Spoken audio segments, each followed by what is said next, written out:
Atravion. I'm seeing crap I haven't seen before. I'm doing research on his own band I'm researching my own band.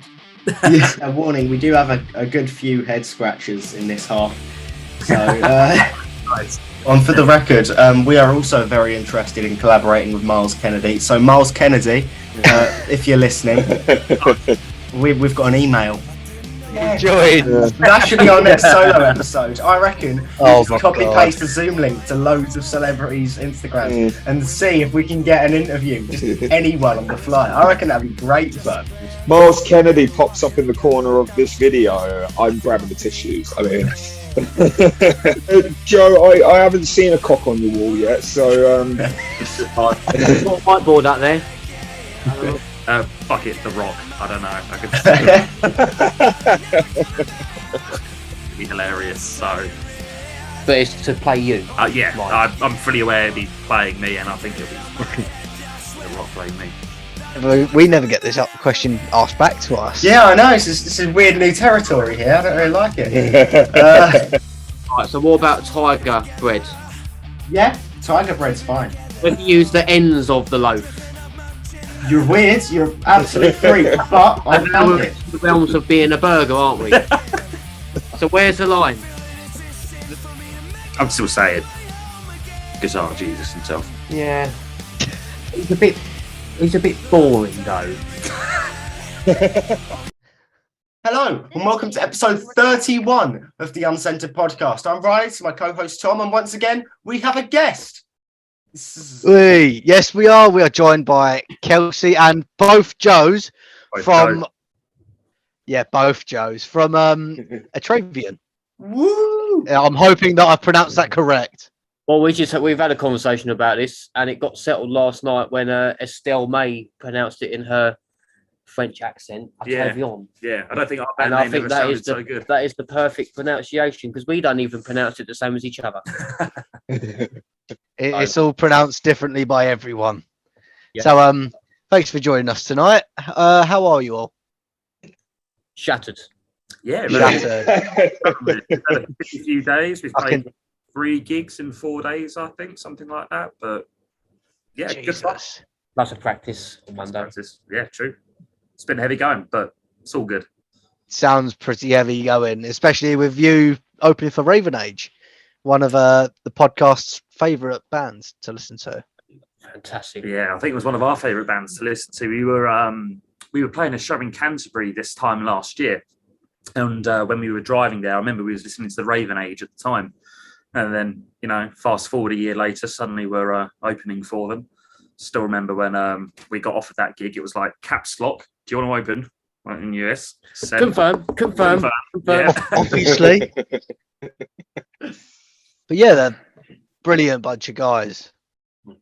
Oh, they're- Luckily, I was lucky to meet them all back in June last year. Yeah, They're just cracking guys. Yeah, definitely. they were wonderful to hang around. They kind of, they put on a fantastic show as well. They sort of set the bar sky high. And I think we all came away from that gig having watched them sitting there going, that's how good you got to be. But no, it was good. They were, they were really good to us. It was good to get to know them as well. It was, it was a good day out. One I'll be remembering for a while. Yeah. Must be very memorable. But Really. It's all. We've got some recordings from it now. Though we've, I think they're uploaded onto YouTube now. Unless it's still private, as of this conversation now. But on YouTube there'll be some footage from that show of us, a bit of our set, so it won't get forgotten. So Brilliant. That's good to hear. definitely. yeah. But I'd like to second you all on the. Away. Oh, am I gone? No. You're Right. We Okay, great, thank you. But I'd like to No, second you probably all me. on the fact that I am also completely shattered, which is a nice segue into something I've been starting up, where I'm going to tell a little anecdote just at the start of the podcast, and then you can tell a nice anecdote. Just get the ball rolling, break any tension. So at a time I was truly shattered. It was a few months ago. Now I'm quite an avid boxer. I train 3 to 4 times a week, and occasionally you get in with big guys. Now, one time I was in with a very big guy. It was his first time, and for some reason, I was the first hunk of meat to be thrown into this lion's den. So I've went in with this big rugby lad, like 16, never boxed before, which for someone who knows how to box is very 50-50. At one hand, I can box circles around this guy. On the other hand, this man has no idea how to throw his punches. So, bell goes. I'm trying to duck and weave in. I get in a corner. It happens. And this guy, he throws like the most horrific shot I've ever seen. Not horrific in the way it was a bad punch, but in the fact that I'm pretty sure it could have went through me. And you know what? It near enough did. As it landed, he really overshot it, and he clipped just right the whole back of my head. And it was completely lights for me, honestly. I held onto the rope so I didn't fall, but yeah, there was nothing left. And so I feel there might be a moral in that story, but I'm going to leave you to work it out for yourself because I don't fucking know. Riley loves it. Riley loves it. He just loves his boxing story, don't you?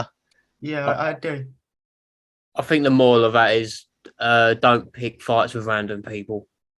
Yeah. That is probably a good moral. No, even if someone small is up for a fight with you, you got something to be concerned about. Yeah, I think. I do agree with that. You shouldn't be doing it. As a general. I do agree with that. Of course. Use your words. Use your words, and then the world will be a much better place. Of course. I'm a very use your words guy. That's why I box. I throw the punches I need to punch in the ring. So I'm very good at using my words outside the ring. So good I decided to start a podcast. Hey, we started this podcast just under a year ago, so which weirdly enough you're in the with deep end Thomas now. Sometimes does feel like getting punched repeatedly in the head. Oh, So don't call me Thomas. That's business purposes only. That name. excellent. It's like getting full names, like getting told off by your mum, right? It's just. I I was going to drop the middle name as well, but I don't drop the middle name. We don't need the middle name today. But this is where I'd like to open up the floor to any short little anecdotes or stories that you may have to tell. What have I got? I don't have anything. No, yeah. Everything I've got to talk about has just been for the last few days, and we're going to be talking about that, I'm sure. But I haven't been getting in any fights with anyone. Yeah. Fortunately. Yeah. We're going to be recording again soon, so, some kind of Monster Part 2, Atravion edition. Who knows? Yeah, maybe. Very good. Document. Absolutely. And In this case, I reckon we just break out all the questions now. Let's do it. Great, yeah. Right. So, how did Atravion come to where they are today? So, how did it all start off? That's a great question. Who's the most OG here? It's going to be Matt and Dan, I think. They very much started the band. I think this is a couple of sort of like founding members, probably I want to say about 2019 or so. About 2019. Went through a few lineup changes. Me and Kelsey joined, I think, around July 2020. Feel free to correct me, Kelsey. And it was probably around July, August. It might even go September 2020. And then Joe here joined November last year, so he's the new one. He's the baby boy. But yeah, so we kind of got together with Dan and Matt and our previous drummer. We started putting some music together. I mean, at that time, of course, the world was still ending, so it was a bit difficult for us to be able to get out there and actually play.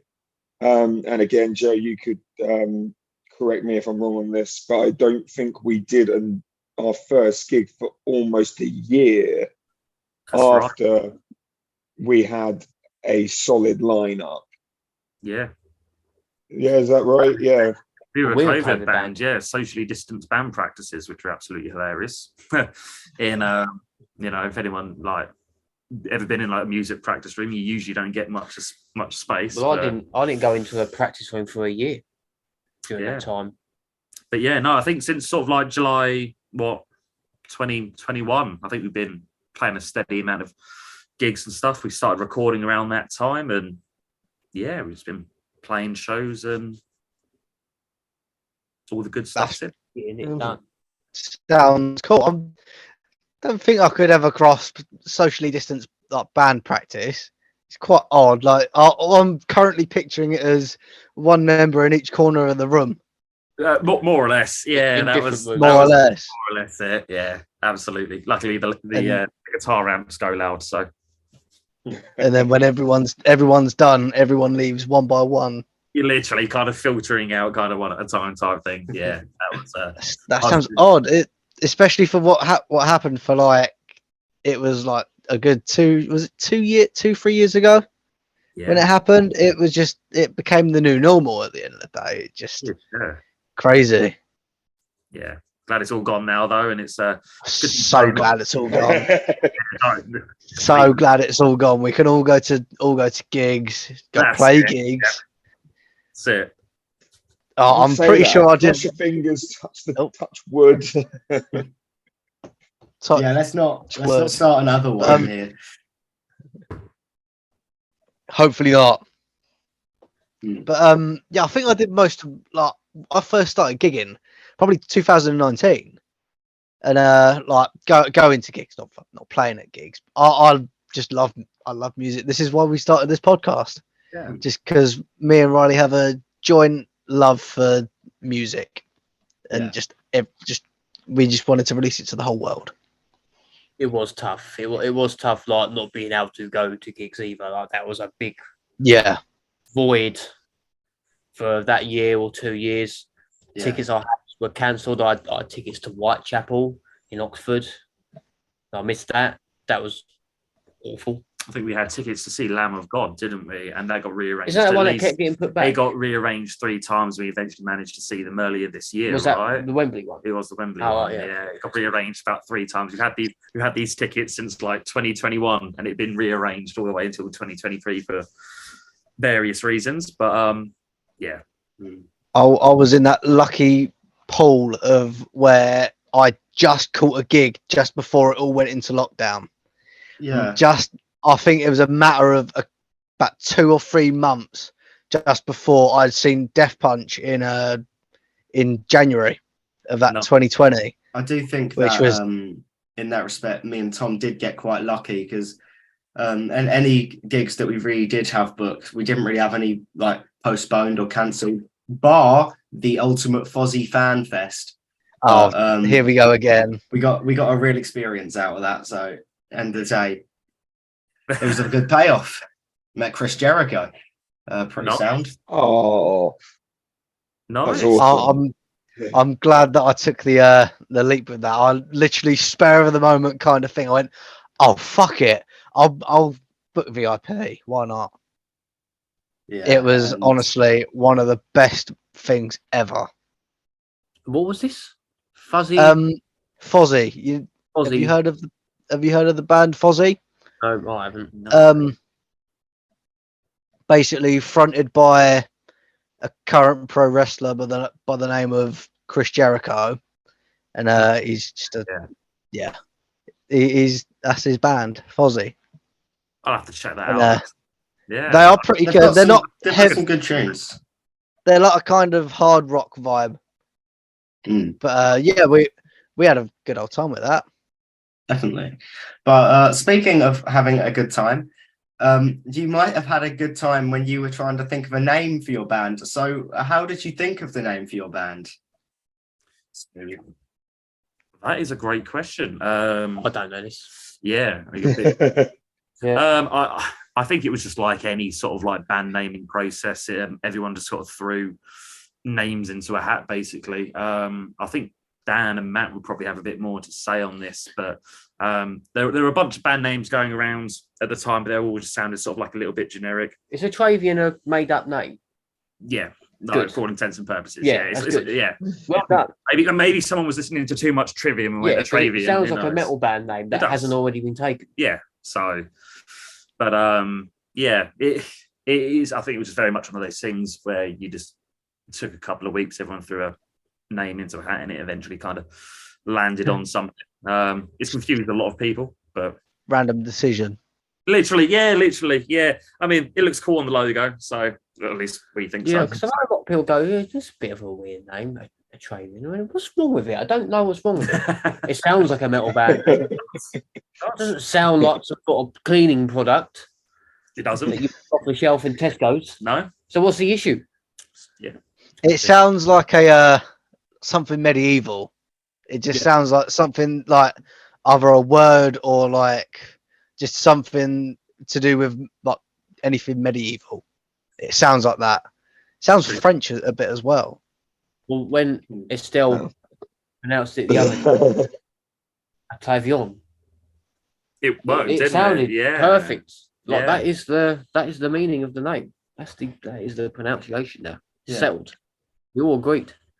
I did, out of curiosity, just type it in to see if there was any secret meanings that I'm aware of. And the only definition I found was on Urban Dictionary. Oh Oh dear. God. Oh dear. So I guess really, Atravion, if this is to be believed, then your band really encapsulates the realest of them all. Cold-blooded savage will take food from the homeless. So Oh, I'm not too sure if that's what the Atravion band stands for, but Cold-blooded savage bit, but then you lost me at the take. I know. Homeless. It's tough. You don't make a lot of money from being a musician, but stealing, taking food from the homeless. not that hard. Yeah. Not that heartless. Exactly. Yeah, that's a bit too cold. Yeah, the cost of living Definitely. crisis hasn't hit us that hard just yet. Not Give it yet. time. But it's yeah. it's bumping our tomatoes up to 150 quid. Yeah. Check it in 4 years' time. Yeah, definitely. See if the opinion changed. So that's So every definition. I'd say half right. A nice beginning half. 50-50. Yeah, So we'll the pick word. So 50. someone has come up with the word before, then, and that's Yes, new. so. Oh. I should have checked when it was written to see if it came before or after the band. Yeah, have a look for you. Do we know it was just a December couple of days ago? 20th, 2016. So Oh, okay. Oh, The good thing is when you type in Atravion in Google, all you get is us. yeah, that's what I was that's thinking. great. Fantastic. There we That's go. the perfect thing. Like you type in the one thing you need to type in, first thing comes up, you. That is easily what you Yeah. need. Hang on. I mean- Atravion. I'm seeing crap I haven't seen before. He's doing research on his own I'm band now. researching my own band. Yeah. But that's how you know to an extent like you really are starting to make it, because when I was trying to figure out how to spell it, like they just kept coming up prompts like Atravion band, Atravion, like all of the prompts just auto-correct to you. So that's really cool. Thank you. Oh, I yeah. think that, I think that has to be a little bit of credit to Matt, because he is just an absolute wizard when it comes to the social media side of things. I mean, I don't have the attention span to be able to schedule 15 posts in one day and post get all these pictures sorted out and be promoting all of these gigs and things that we have. And that's one of the things that we've been credited for. Especially when we've been in and out of the local Metal to the Masses competition, is that we have a substantial social media presence. And Joe, since you've been in the band, you've really sort of lent a hand to that as well. But especially when we got sort of that core together before Joe joined, it was all Matt, and he deserves all the credit for that. Takes a lot of energy to do the social media stuff. A lot of energy. Yeah. Surprisingly. Yeah, coming from I mean, Riley does. I'd say not. I wouldn't Tom, say let's a not lot. sugarcoat it. I do absolutely nothing for the social media. You only put stuff on the stories if you need something, yeah. Nice. don't you? Occasionally. While I'm the one who does all the social media stuff. You're also the one who will ask questions as one of the hosts. So Yes. do that. So what is your go-to music at this point in time? Like, what bands, what artists are you currently very much enjoying? I'm going to show you my Spotify. Hang on a minute. Right. Got Savage Messiah is up there. Silosis. Sort of work. Strong choice. Yeah. They take Bleed From Within, Savage Band, Periphery, yeah. New album, yeah. The new Megadeth album's good. I do love a bit of Megadeth. I'm going to be honest. I haven't listened to the new album yet. No, it's strong. As for me, tons of Machine Head at the moment. I love the latest album, Kingdom and Crown. It's just absolutely brilliant. I love everything about it. Tons of In Flames as well. I've always liked a bit of melodic death metal, Bleed From Within, lots of Lamb of God. Yeah, I think for me, a pretty typical rule is if it comes out of Sweden, up to and including ABBA, I'll do it. So, Can't go wrong with ABBA. Can't really, can you? When you want to write some crushing riffs, just you go to inspiration. Gotta go easy on that ABBA. We'll take it easy with it. You're sitting there, all heavy metal music. You walk into your room one day, you listen to Waterloo by ABBA. It'll be that, or it'll be from where Matt, our lead guitar player, he got married last year, and turns out I know a shocking amount of lyrics to pop songs. I was having a good time, but yeah, chucking some 80s and 90s. Yeah, I mean, Good to go. I'd agree with that as well. I do know my fair bit of 80s and 90s pop, as much as I'm not really a fan of it, but yeah. How about you, Kelsey? What have you been listening to?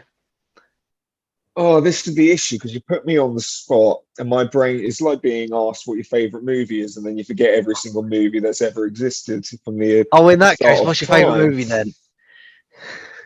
The Rock with Sean Connery. A Michael Bay classic right there.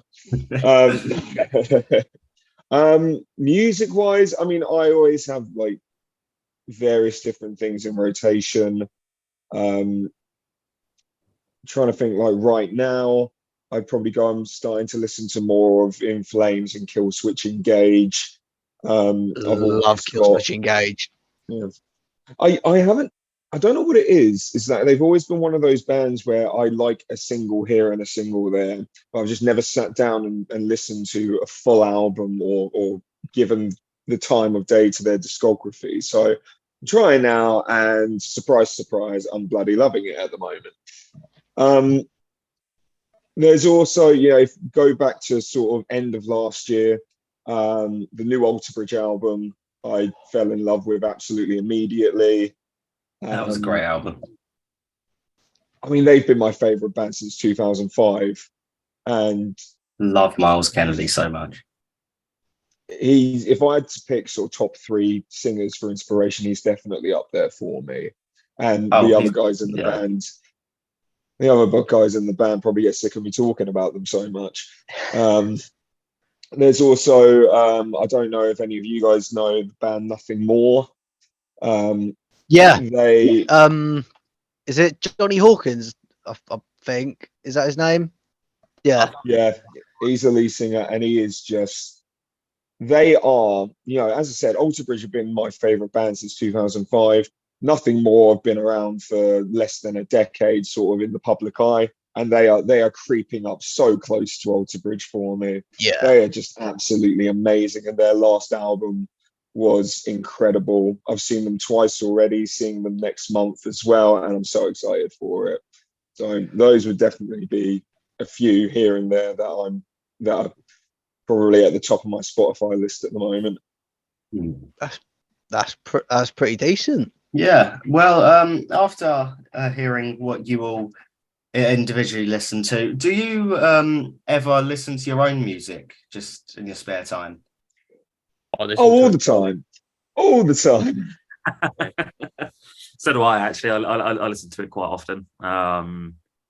It's especially the new stuff. Exactly. And if you write music you enjoy, and it's what you want to play, and you put passion into it and all of that, it's I think you'll listen to it. I listen to it a little bit shamelessly sometimes. I listened to the EP a lot when I was having to learn it. That was the only that like a couple of weeks I had to learn all the stuff. The only music I listened to was that EP on repeat. Just embedding it. So there's a story there in of itself, isn't it? So when into the central nervous system. Yeah, when Joe 2 joined our band here, I think we had 2 weeks until a gig at the Devonshire Arms in Camden. And I think you got all. We had one practice before we played that gig, and I'm pretty sure you got that entire EP. Well, the thing is, it wasn't 2 weeks. It was like, we've got a gig in 2 weeks. Yeah, but it's not quite as simple as that because we've got to practice exactly, in 1 week. Yeah. So we decided to have all this songs ready for 1 week time. He learned our entire EP. Do half of it, and then half in the other week, and play the songs for the first time at a gig. Yeah. So that was impressive. Tiresome. Every night down here for 2 or 3 hours, just drumming, smacking it out, yeah. Cool. Right, I'm just going to throw out a quick question because I don't think we have much left on this session. Yeah. What would you say is the inspiration towards the band? What bands or artists do you think have inspired the band to play metal? It's a bit of a difficult question, I think, because we all like different bands and different types of music across the rock and metal spectrum, as it were. I think for myself, I lean a little bit closer to the hard rock side of things. And the other guys, I mean, if you had Matt and Dan on as well, I think, there might be a couple of bands that we could all sort of pick out and be like, we're all big fans of them. They've inspired us to pick up a guitar and write this song, or influenced my vocals in a way.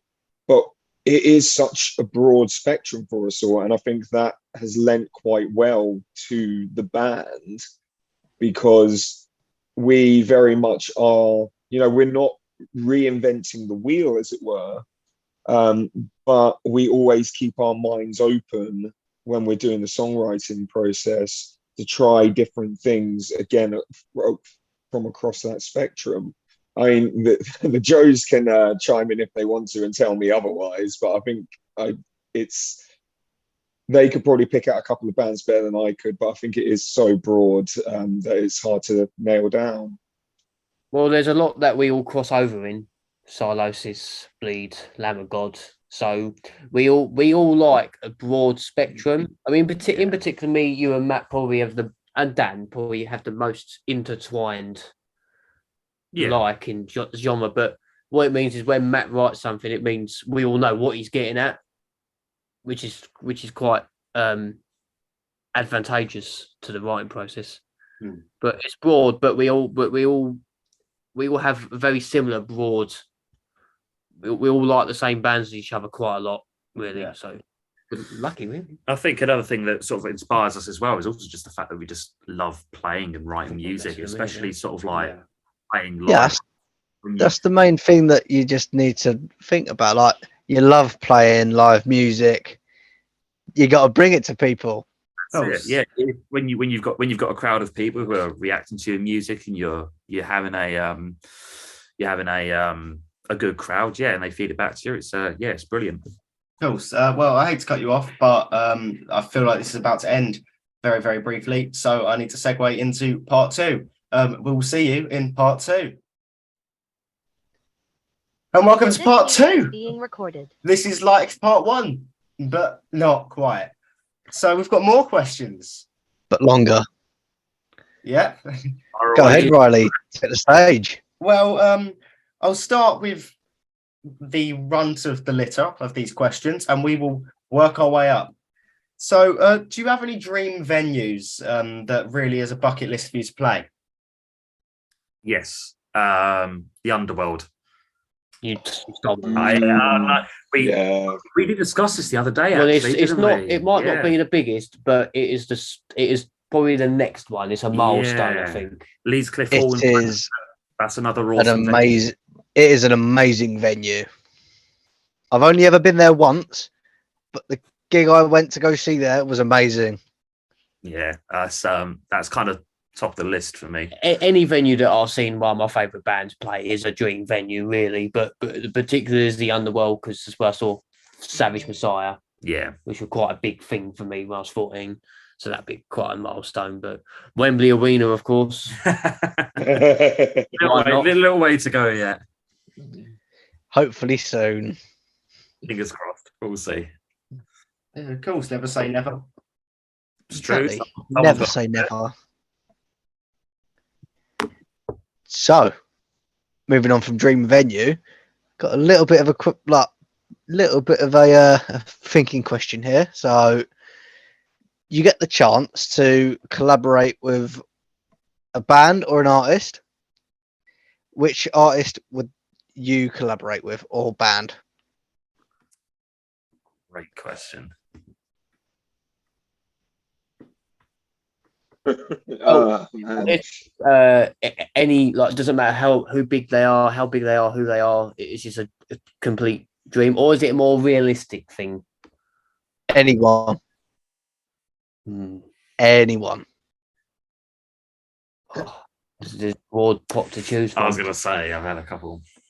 Do you want me to go first then? Could be Kelsey, could no. be a favorite band, could be a favorite artist, could be anyone big, anyone small, anyone. Yeah, warning, we do have a good few head scratchers in this half. So Nice. Look forward to it. we don't like to for pre-warn. me, for me, top one, of course, would be Myles Kennedy.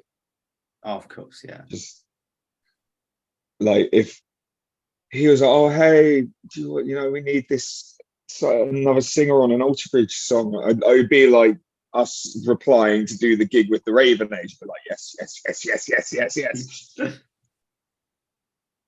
That would be Yeah. amazing. Fun fact, that was mine and Riley's first ever gig together. Alter Bridge. Was it? Alter Bridge? Yeah. What, Nice. 2019? Yeah, the end of 2019. Yeah, we're showing Again, down before the world ended. and the Raven Age, funny enough. Yeah. That was a great gig. That gig, actually, wasn't he? Pardon? I'm pretty sure. I think that might have been the gig that Matt, our lead guitar player, went to, actually. So you may have. What venue was that at? Sorry. London, O2. that was the O2. Yeah. So I'm not sure if he was. Maybe I'll get my wires crossed, but yeah, I'm pretty sure he's seen. Oh, and for the record, we are also very interested in collaborating with Myles Kennedy. So, Myles Kennedy, if you're listening, we've got an email. I'll drop him a DM. Don't worry. Yeah. What are you doing later? What are you doing later? Do you want to come on a podcast? Oh, mate, what are you doing later? Zoom meeting link. There you go. Zoom meeting, come and join us. Literally, yeah. Yeah, send in a link. What if he just pops up in the corner all of a sudden? That'd be funny. Oh, Tom, that's a While great we're here. solo idea. Tears of joy. Invite a load of people to a Zoom call and see who joins. Yeah. That should be our next solo episode. I reckon we Oh just my copy God. paste the Zoom link to loads of celebrities' Instagrams and see if we can get an interview. Just anyone on the fly. I reckon that'd be great fun. That's a mini Okay. series. Yeah. Yeah. That could be, yeah. That is a serious Inviting Well, brands and see what happens. Myles Kennedy pops up in the corner of this video. I'm grabbing the tissues. I mean,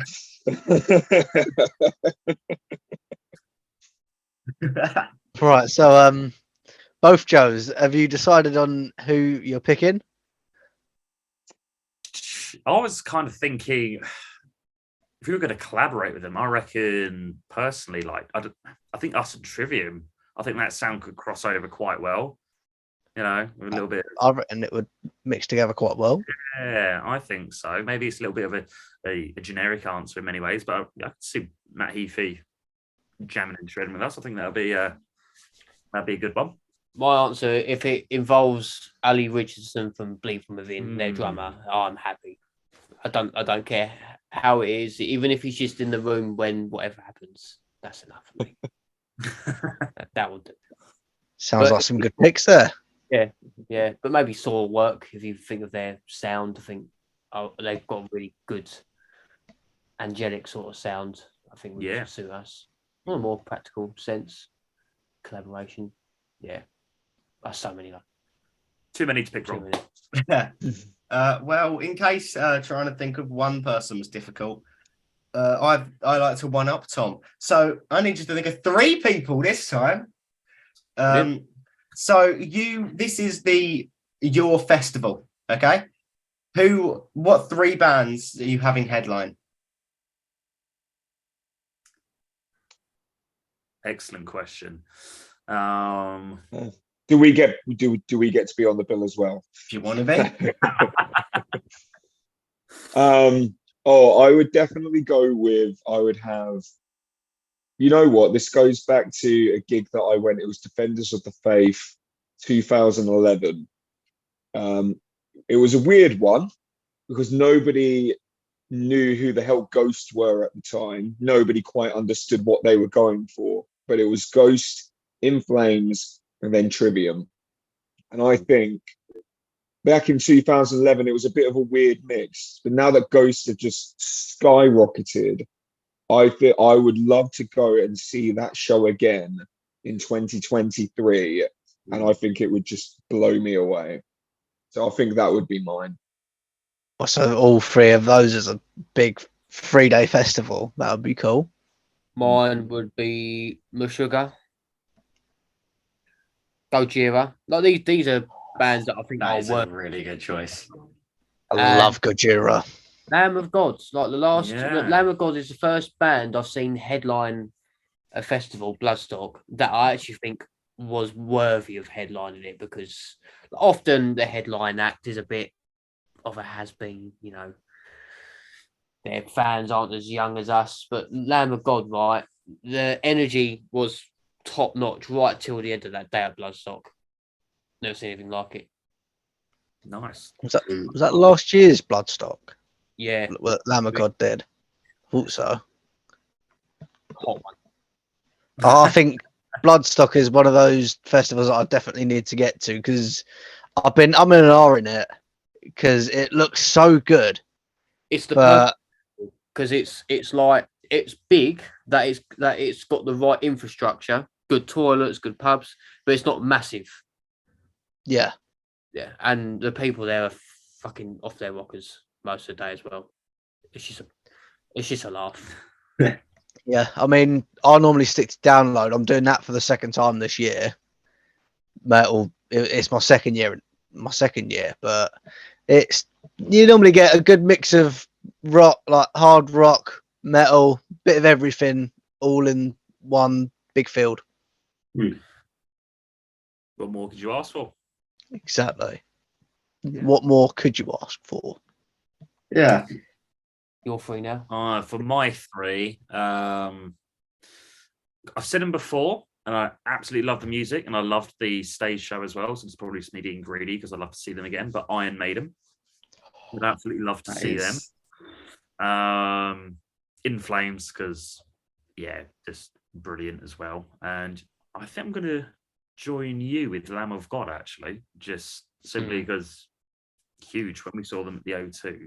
They were absolutely fantastic. So those would be my 3. They're That is three they're all very pretty solid hard hitting lineups. festivals there. Yeah, that's it. Yeah, get Iron Maiden on the blow and see if we can get it. Oh, I'll message I, I, Bush now. Yeah, that was him. Just messing. I saw Iron Maiden last year and they killed it.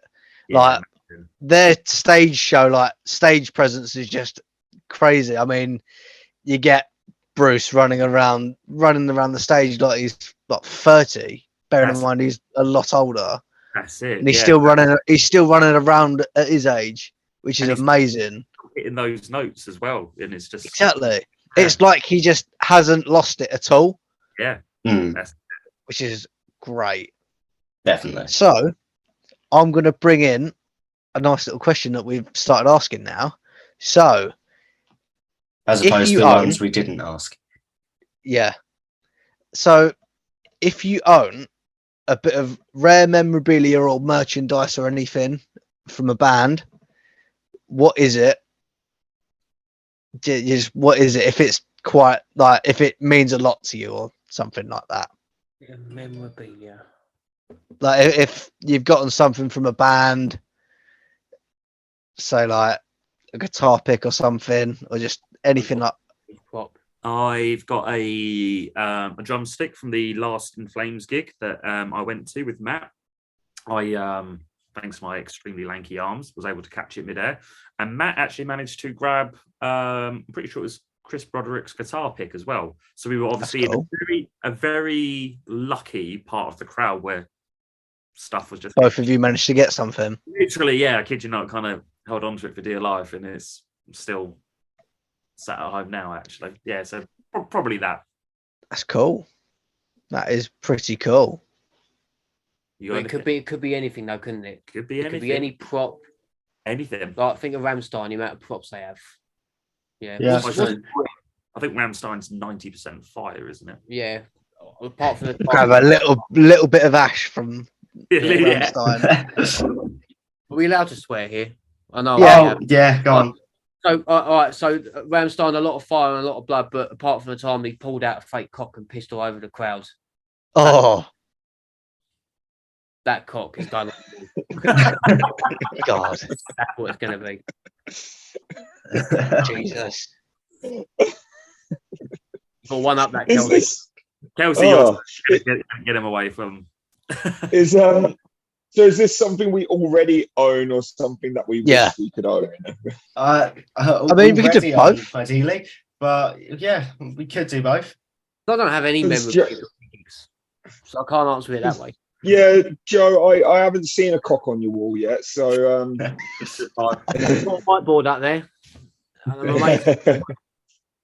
Okay. So the only thing that I can think of is, and I'll promise I'll try and make this the last time I mention them for the rest of this podcast. It's a shirt that I brought at the last Alter Bridge gig that I went to. It was the Royal Albert Hall 52-piece orchestra. That was an amazing performance. I need to go to Royal Albert Hall. Oh, it was absolutely amazing. They did 2 nights, 200 quid those tickets cost me, and it's the most that I will ever spend on a single gig ever, but it was really special.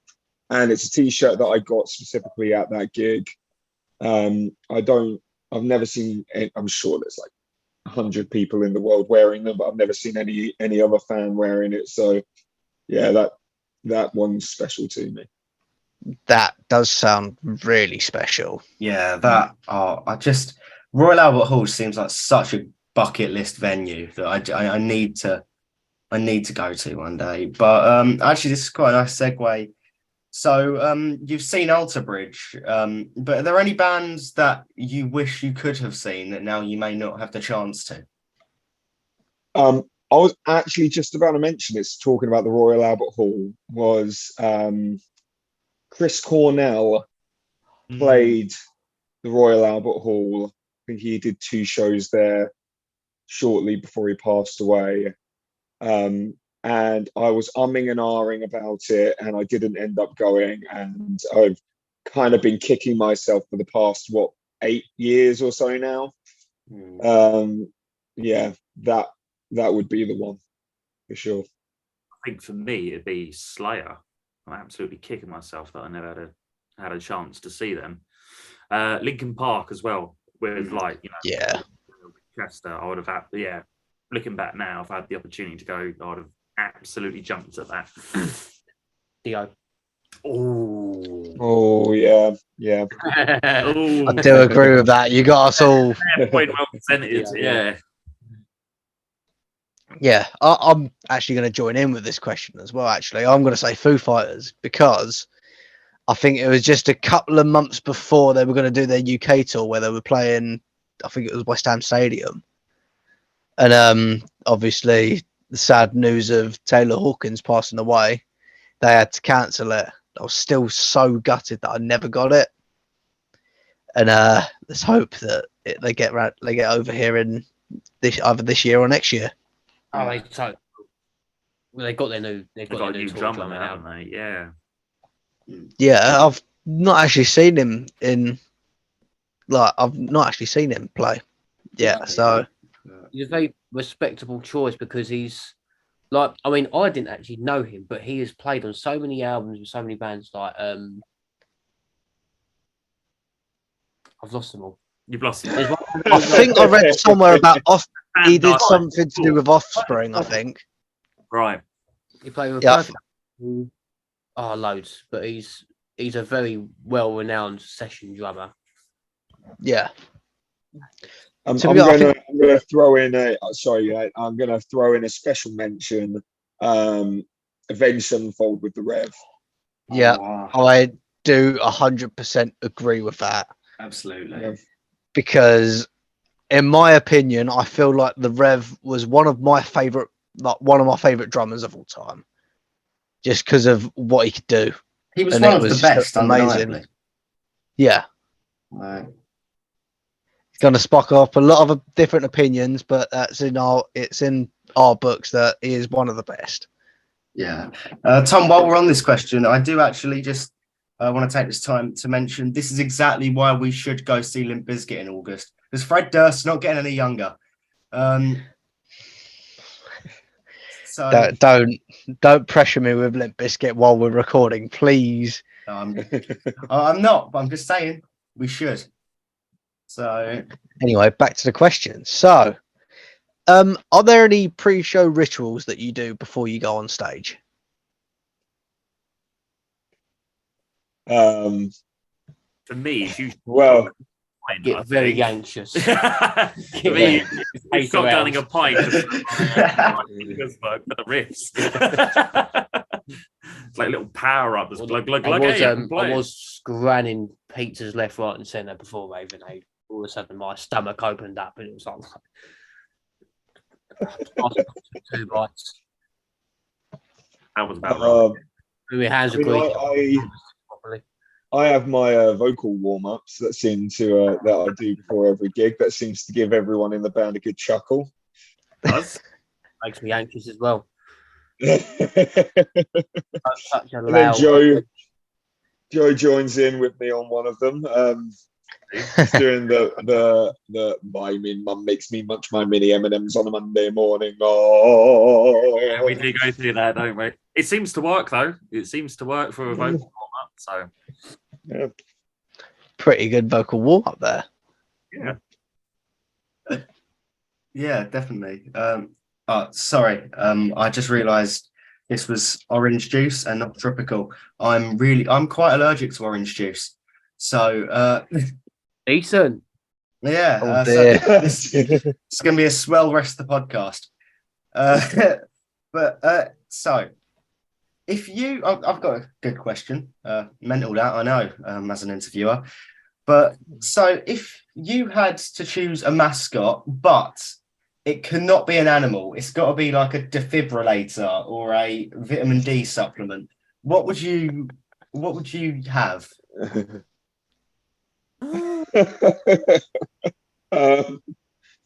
We always talked about getting like Atravion toasters and things like that. The Atravion toaster. Atravion bottle opener. It's got to be like a mascot. Though. A mascot. A mascot. It could have a bit of symbolic. Sledgehammer, something Yeah. just particularly Mm. metal. It's got to be something crap though, isn't it? Something crap. Something that sucks. You know that bit of plastic that is on the end of a shoelace What, like an aglet? An aglet. has a name. Right. I think Yeah, so. they're called aglets. Yeah. Right? One of those. Just Yeah, that's it. on my hoodie. That Just for no reason, Wow. an aglet. Aglet. Yeah, Perfect. we're gonna get so many random sponsorships from doing this podcast. Oh, trust me. I don't think there's that many sponsors apart from our main one. That, to be fair, we've done well. We've been going just under a year. We managed to get a partnership. It's not bad at all. Raved Energy, by the way. If you wanted any. Yeah, you can use our code UNCNTRD for 10% off a checkout. But if there are any other weird and random sponsors listening, our email, once again, there, please. I really like money. So Oh, is rubbing their hands right now, aren't they? That's it. Oh, we finally got our sponsor. Got 'em. we can get Atravion to do Atravion aglets. Yeah. Perfect. Absolutely. Oh, my phone just went off. There we go. Here we go. The sponsors are coming in. So, again, getting your brains working a bit more. So, what is your favourite performance that you have done so far in your pretty broadened career of being in Atravion? Or just in general, if you've played in any other bands? I'm just saying you can pick any performance that you have done. What is your favourite that you have played? I know my one, and I'm going to list a non-Atravion performance because it hasn't been topped yet. But a couple of years ago, me and my other band, Higher Than Myles, we played Scala in London, and we played some covers, right? We played 3 covers back to back, 3 o'clock in the morning, Metal Nightclub. We played Misery Business, Paramore. I love that song. Everyone just went nuts. They hear a cover and they go, oh, I know this song, it means it's good. And then we played Sorry You're Not a Winner and Shikari. Excellent. And then the I crowd went, love it, Shikari. You're then really we- hitting our bases here. I'm a massive Yeah. Paramore fan. He's a massive Enter Shikari fan. and So, then we did a Happy Song. oh, And Instantly, it's gone favourites from him to me, and then both of us because we both are Bring Me Horizon. the room went absolutely psycho. And for a moment, I was thinking, this is what it feels like to play in a really well-known band. Just play other people's songs. Amazing. You've done it. That was a big, like, I've never seen a room open up like that. But everyone was drunk, so it's cheating, I suppose. Yeah, it's not from my music, but that was quite a big one, actually, just that night in general. Other than that, it's the Raven Age. Yeah, I'm going to be really boring and say the Raven Age one. So I love playing the show itself, but it was also just hanging out before the actual show and just getting everything ready, hanging out with some of your best mates and getting everything set. It was just the whole atmosphere to it, really. I think that one will be staying with me for a while. I don't blame you. I mean, from what it sounds like, it was a really, really good gig. Hey, yeah, it was a good gig. It was a good day. Yeah. What about you, Kelsey? Well, I might give a slightly boring answer as well. I don't think I have a specific one. I have to say though, like the responses are getting better and better and better to every gig that we do. I'm sure there is one that I could pick out, but I can't think off the top of my head. And I've done some cool gigs in my time. 15 years old performing Sweeney Todd in America. There you go. Yeah, Right. Cool. Sweet. Right. oh fuck the orange juice. Yeah, but that's quite a good mix. So if you film, Film music. If you could pick a moment in a film for one of your songs to play, where would you put it? Brilliant. A moment in a film. The Tesseract scene on Interstellar. Fuck the budget. The budget. Fuck the budget. Budget's going. There's loads. So many. That's a Not- difficult one. A moment in a scene from a film, but is the scene for a music video. I'll tell you what, I've got one. I would take the scene from Back to the Future where Marty McFly is playing guitar and I put an Atravion song over the top of it. That You would gotta be hit. cool. That's a pretty good one. I honestly don't know. I'm trying to think. I know it would be good. Something from the Last Samurai, That was a good film. because we've got a bit of samurai. Like Nameless Grey or something. Yeah. Yeah, that It's a could nice film. work. Good, Or very- Beneath the Blackened Sky, something like that over Yeah. it could be good. Mm. Yeah. I think Kelsey does a lot of lyrics about murder and stuff like that. So there's probably a multitude of horror films that could happily feature in here as well. Metal But, Band 101. Yeah. Google 10 most grisly murders. There's your inspiration. Done. That'll be. That'll do. No, but yeah, for a few of those, I can see fitting quite well. I like that question. I was very proud I when also came up do with like that one. question. I'm gonna add on top of that question. So, picture the scene. They are making Atravion the biopic. Which celebrity would you like to play yourself? Nice. Ooh. There's a list because I've been. He's been preparing. He's been thinking about it. We don't reveal all our questions, but he's been thinking. Right, what shit questions are they going to ask? What He's been random watching them questions back. Fuck it, The Rock. I don't know. I could it'd be hilarious. So But it's to play you. yeah, Myles. I'm fully aware he'd be playing me, and I think it'll be fun to see The Rock playing me. Complete mismatch, and I just watch it for that alone. I think Brad Pitt could play Kelsey. It's a good choice, yeah. Well, he is close to my dashing good looks, I guess. Take the compliment. Take the compliment. I would go with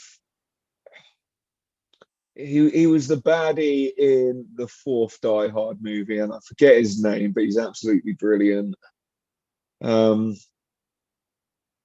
Someone out there listening to this will be able to Google it afterwards and know who I'm talking about. I know who you mean. I can't get the name. Yeah, son of a bitch. That's not it. No. Either that or Chris Hemsworth. There we go. Chris Hemsworth. Yeah. Good choice. He's playing you. Yeah, pretty solid picks. Jake Gyllenhaal. Jake Gyllenhaal. Yeah, there's a few. I've got. Do you a know few. what? I see it. I see it actually. Tom Cruise. You Johnny know Depp. what? You're losing Johnny me. Depp, that could work. Actually,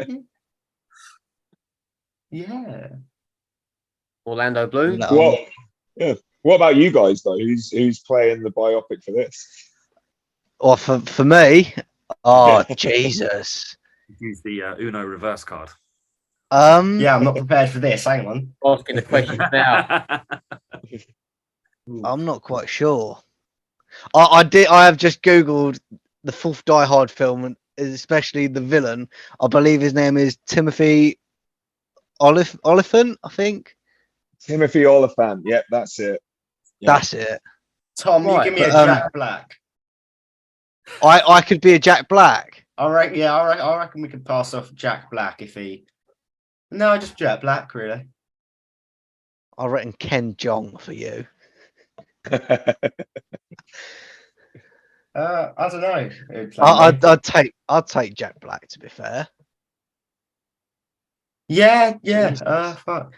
I don't know. I know a really quite a limited amount of child stars. Can't exactly say Macaulay Culkin anymore. Yeah, definitely not anymore. Jesus. We never get this question asked back to us. Yeah, I know. This is weird new territory here. I don't really like it. Well done, Kelsey. Yeah. We're put on the spot. Jack Black and Riley just doesn't know. Hang on, let me Google popular child actors. Why does it have to be a child actor? Because he's a child. Yeah. Drinks the wrong juice. I can't really have Robert Downey Jr. playing Riley Callum Jones on episode 31 of the UNCNTRD podcast, can I? I have to shave all of his facial hair off just to do it, though. Do you know what? Okay, I know I just said, well, it's got to be a child actor. Who's that guy who was in the Enola Holmes films? Hang on. Benedict Henry Cumberbatch. Cavill. No. The one he played the dickhead Prince guy. Oh. Louis Partridge. This is me really complimenting myself here. But if he wants to, knock himself down a few pegs, I'd be more than happy for him to play the role of myself. Pair him up with Jack Black. Could be an unlikely duo there. Could be. I think we've got time for one more question for this part, and then we might have to go into a part 3. Just to finish up the last few questions. But go ahead, Tom. You're on the spot now, mate. Oh shit! Is it my question? Oh yeah, it's my thing. Right, Riley's favourite. This is grown to be like one of our big segments, like near to the end of the episode, but it always gets a chuckle out of everyone at least. Mainly because I refuse to give up on it, and it's just a lot of awkward laughter, really. So we've had some fun, we've had some games, asked a few silly questions, but now we're kind of getting into the meat of this beast. Like this is where you're lifting the stone and you're finding the bugs. This is the bugs, okay? So really, I have one question, no more, no less. Just a simple question. What is the best sandwich? Oh. Yeah, big thinker there. He's a big thinker. The best sandwich. But it has to be the The best. best. The best. I don't want to go PBJ. Oh, really? Yeah. Oh no! These points for that, Joe. You're out the band. Yeah. Chocolate spread. Oh, to be fair, I have to agree. You can't go wrong with a chocolate spread sandwich. You really can't. With banana, add some banana into that. You've got a belter. The bread sliding off itself because you put so much chocolate in it, and it's. Oh, I totally agree. I lightly toast the bread for a chocolate spread sandwich, so I don't have that problem.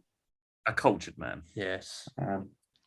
I remember trying a chocolate spread toasty a good couple of months ago. Changed Like your life. putting, I know it's odd. It's cool. It's like it's just nice. Some they don't call me the sandwich sleuth for nothing. I know my shit. Nice. I really wish I came up with that. I used AI, but Polyamorous, loverous sandwiches, really. That's the right. It is now. Many sandwiches are equal in my eyes. But you can't beat a good old BLT. That's a strong choice. With a bit of mayonnaise. Smash the granny out of just even a cheese and cucumber sandwich. But you can also consider a burger a sandwich, so it's a bit of a broad. no, it's a hot dog sandwich. No. We're not getting into. We're not getting into Get a nerve. Yeah. Do not prod the beast. You're trying to bite the hand that feeds you sandwiches, and I'm not having it. Okay. The burgers aren't considered sandwiches. No, rolls and buns do not count. It's bread. It's got to be sliced bread. Is what you're saying. Yes, bread and bread. Right. So what about tiger bread? Yeah, tiger bread's fine. When you use the ends of the loaf. You're weird. You're absolute freak. But I And now found we're it. in the realms of being a burger, aren't we? So where's the line? The line is when it becomes circular.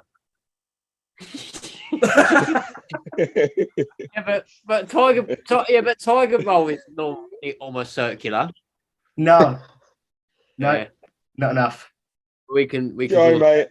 additional bread. Joe, I love your enthusiasm. You're asking the hard questions, but you might have to let this go. No, really, we can talk. If you want, if you want a challenge, Look, we know how long I can talk for.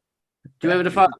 I don't remember the photo shoot very well. Negotiating with the security for an hour. You bullied two But security I've- guards into letting us into the They got That's not a lie. They He had to let us in. bullied two security guards into letting us into a building Just that they were adamant they by- weren't going to let us in. yeah. I was being friendly though. I was just being really annoying.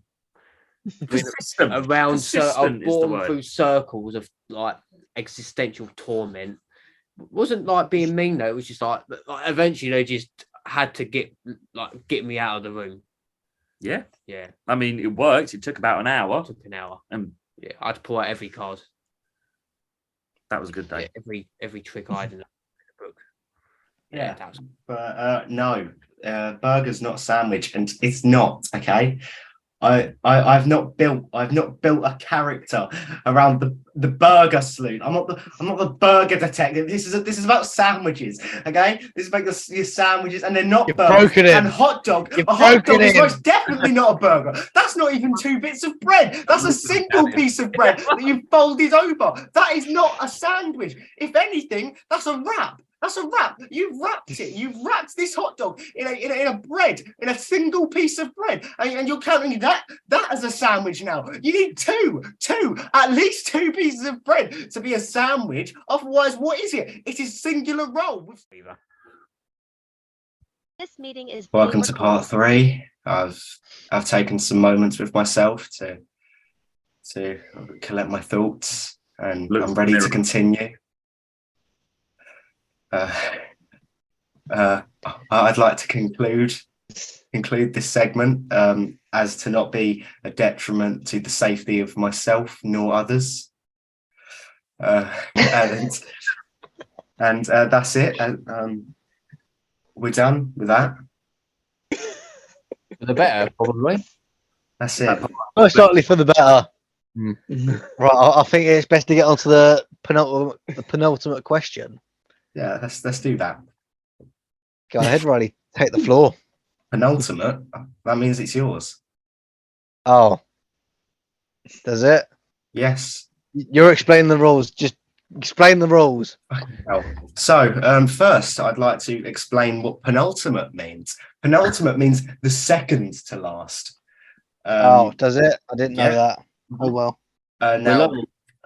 Now, what Tom would like me to do is tell you the rules of the final question. So, I'll explain. I'm going to ask you to make a band. Now, you can make a band, you can work together as a group or do them individually, completely up to you. You can be in this band, but you don't have to. You can have as many people in this band as you want, but you must have at least the core fundamentals of a bassist, a singer, a guitarist, and a drummer. They can be alive or dead. They will be alive when you perform, unless you specifically request them not to be. You can have anyone on any instrument, but they will not magically learn that instrument. So if you had the Rev on like the triangle, he won't learn the triangle, but he will be there. And yeah, and you can start. And when I realise I forgot a rule, I will tell you. Feel like you did. This is a 45-minute question. Actually, we can go on. So, should we think of a combined? Should we all think of one band between us three? I think Let's so. create a band. Yeah. I will Okay. start with drums. I kind of feel like Ali Richardson, no matter what you kind of who you paired him with, he would just kind of take off and fly with. Ali Richardson, yes, but Joey Jordison. it could be anyone. Nah. I don't know. Maybe drummer's not the good one. Start with singer. Just start with front man. Singer. Depends what genre are we going for? We don't even know yet. I will Metal. throw out a singer. And it's one that Joe you mentioned earlier, Dio. Yeah, okay, I can agree with that. Yeah, we'll start with Dio. Right. So we've got Dio up front. Nice. So he's going to be singing Dio. I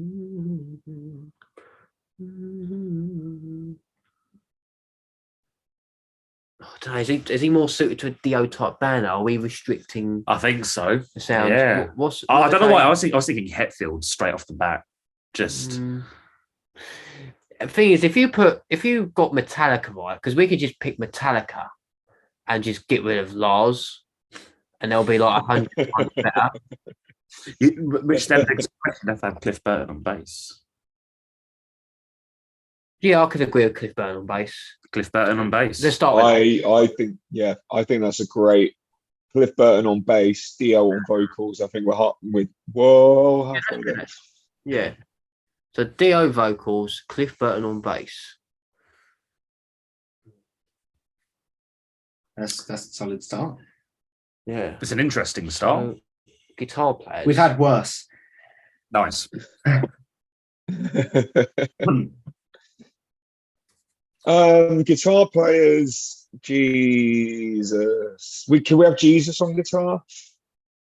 I bet it'd be wicked. Band members though. Huh? It's got to be band members though, hasn't it? Like, No. We can have G.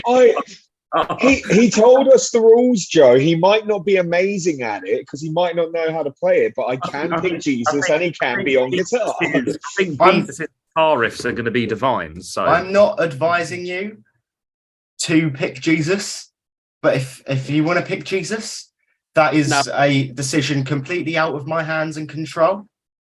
But then we couldn't have Judas on drums because then we'd have a Dave Mustaine. Were you planning on it? Situation going on. It'd make things interesting, wouldn't it? I think we probably could.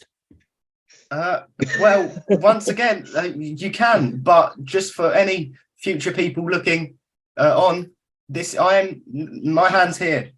I ain't making this band. Okay. It depends what we're going for. Are we going to? So there's many different ways we could approach this. Are we making a band to sell as many tickets as possible? Like they could headline the entire of a country and it will sell. They could headline the entire planet. Like, is this what we're going for? They got to headline the entire planet. Yeah. Just like what world eating. Yeah. I think Dio is worthy of that probably. Or is he?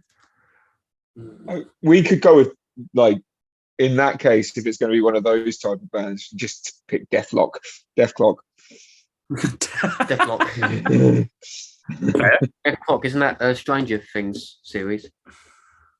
What? No, it's Metalocalypse. Yeah, I know, but it's got the clock. When the clock chimes, it means death. Death clock. Yeah, that was kind of the premise of season 4, to be fair. Mm. I thought you were talking about Stranger Things as in the Netflix show. I was, yeah. Yeah. I've not seen it. So. Guitar players. Do we go for who is? You could easily have John Petrucci from Dream Theater. If we have John Petrucci, you also kind of get half Jesus in there as well, don't you? Right, Yeah. okay. He's lifting guitar Jesus. He's hench. He plays guitar. But lifting when we were guitar talking about Jesus. drummers, I might be tempted to pick Mike Portnoy from old Dream Theater drummers. I was going to say, this is interestingly sounding like Dream Theater, circa 2006. Portnoy is a good choice. I think John Petrucci on guitar because he'll just do everything, wouldn't he? He'd do everything, yeah. Any ideas for guitar players, Kelsey? For guitar players, no. John Petrucci? No, we still need to. There's many we haven't thought about yet. Many. You know how we were talking about stretching this out for 40 minutes? I think we're doing quite a good job at the moment. Yeah, so far. Definitely. We need to. We can. There's so many things we could go for. We can go for money making. Business head. What will sell the money? Because you could have Bruce Dickinson in front of it. You could have Bruce Dickinson in front of it. I mean, drums. I mean, I definitely put Mike Portnoy somewhere there. Andy Richardson also. It also depends what genre we want to go for. Yeah. It's by far already the most thought that we've had into this. Yeah, absolutely. There's a lot of in-depth thought. A lot of I think we should go with those three choices so far: the bass, guitar, and vocals. Yeah, Cliff Burton isn't really. No. Cliff Burton, Dio. Guitar players. I mean, there's so many of them. So many.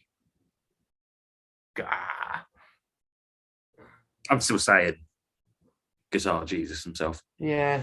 He's a bit boring though. Boring. It's great. He's a bit Saying everything with the guitar, John Petrucci. Yeah, but he has to concentrate so much.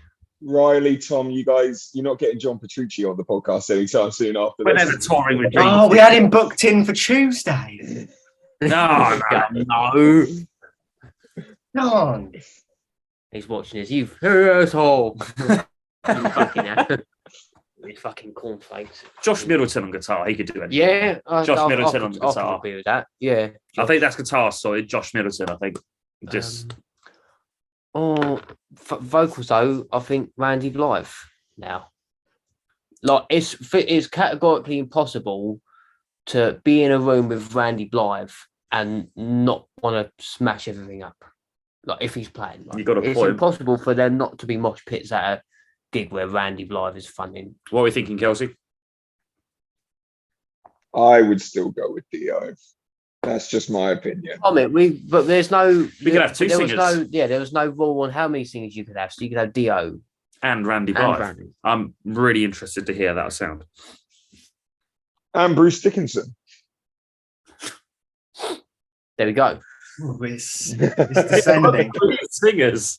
I think drums, maybe Dirk Van Buren. If that's how you spell his name, pronounce it even. He's currently drumming for Megadeth. And he's bloody good. He's really good. Who was that? Soilwork's new drummer. Bastian Forsgaard. He is just insane. Ali Richardson. Ali Richardson, There we go. Back to Yeah. So we got half a Silosis. Half a Silosis. Cliff Burton, Dio, Randy Blythe, and Bruce Dickinson. We've only got one guitar player so far. I think we only need one guitar player. It's Josh Middleton. Just copy and Jeff paste. Loomis. I say stick Jeff Loomis in there as well. Yeah. Yeah, On an instrument or guitar. just there? No, Just he's there part hanging of the around, chilling. he's part of the wet t-shirt contest that's going on in the corner. Well, The single man wet t-shirt contest. Yeah. with Jeff Loomis. Right. So Is that it? Yeah, I mean, is there any adjustments you'd like to make? It's the hammer coming down. Or maybe no, actually, drummer. Gojira drummer. Mario Duplantier. yeah, Duplantier. Yeah, Duplantier. yeah, Drummer from Gojira. that would do. Yeah. Decided. Tom, out of curiosity, how many names have you scribbled out on that piece of paper? None. I've just been listing a whole lot of names.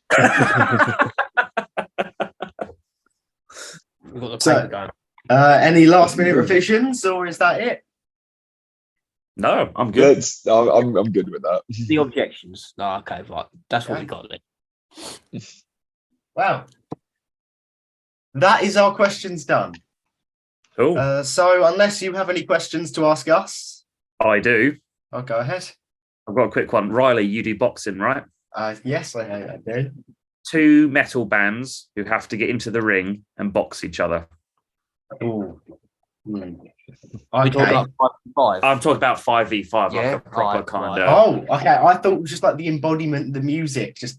Oh, no. I'm on about actually getting in the ring with the gloves. Ooh. Oh, what, like on a 5 versus what, like 5 different matches, or just a free for all?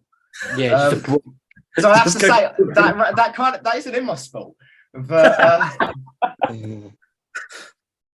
it is so putting your money on it. Yeah, if you You've got to put, put your yeah. money on what is the side that's going to come off the best. You could easily do Metallica versus Megadeth. I think Oh, Megadeth is one my side God, for sure. imagine. But I disagree with Metallica. I think we could make a better brawl, but I think Megadeth for sure. Megadeth Oh, would win Hmm. because most of his band are younger now. I'd go get some. But to be honest, though, I think Dave Mustaine would just like say James Hetfield tries to fucking lynch him. I reckon Dave Mustaine would just try and run away from him. He seems like the kind of person that doesn't want to fight anyone and would just run away from a fight. That's Dave Mustaine cancelled on Wednesday. He just writes. Yeah. News Well, Justini actually has just cancelled. So I reckon like Cannibal Corpse versus Thy Art is Murder. Yeah, see, That'd just be death. yeah, their guys are pretty. Yeah. But, no, actually, no. Who you know who I'll pick? Who's quite a hench band in general is Whitechapel. Are pretty, Yeah. especially when they had Ben Hartcrow on drums, just a unit. Like they would win. It would be a quick fight. But you want Yeah. a long bloody fight. Like, really, is what you want. sounds cool. Yeah, I mean, I guess if you want a long bloody one, there's also bands like Dying Fetus that they could probably get thrown into the mix I there. reckon Five Finger Death Punch would be pretty good. Oh, Yeah. yeah, Yeah. I think that's kind of their branding. So, Yeah. yeah, Yeah. you know what? I reckon Megadeth versus Five Finger Death Punch is what I'm placing out there. That's strong. Five Finger Death Punch would win hands down. Oh, yeah, cool. Yeah. It's a quick. So we're just seeing Dave Mustaine just get ripped apart. This is what we're seeing. R.I.P. Yeah, But to be fair, pretty much. that they could cheat. Their guitarist has got a big old massive fucking load of fucking hair. You could easily just load a hair pull in.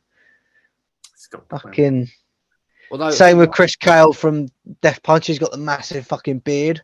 Yeah. He's a I unit. think as you've got to well. make it. You got to make it a no DQ fight then. Exactly. Then It's just not a Then that boxing would be fight perfect. now. Now this is just a Wrestling wrestling match. even better. No holds Even barred. better. No holds barred. Falls count anywhere. Yeah. Okay, We need- yeah, we need but the to only scare- way that I will accept this is if Five Finger Death Punch, if we do have the lead singer finish the fight with his finisher, the Five Finger Death Punch. Which is literally just Just the a knuckle bang. duster. Yes, so right to the Five, chest, bang. but Five Finger Death Punch have just absolutely obliterated Megadeth. Now they have to go up against another band Slipknot. after having just. Oh, No, that's not a 1 versus 5. Ouch. That's a Royal Rumble at that point. That is a Royal Right. Rumble.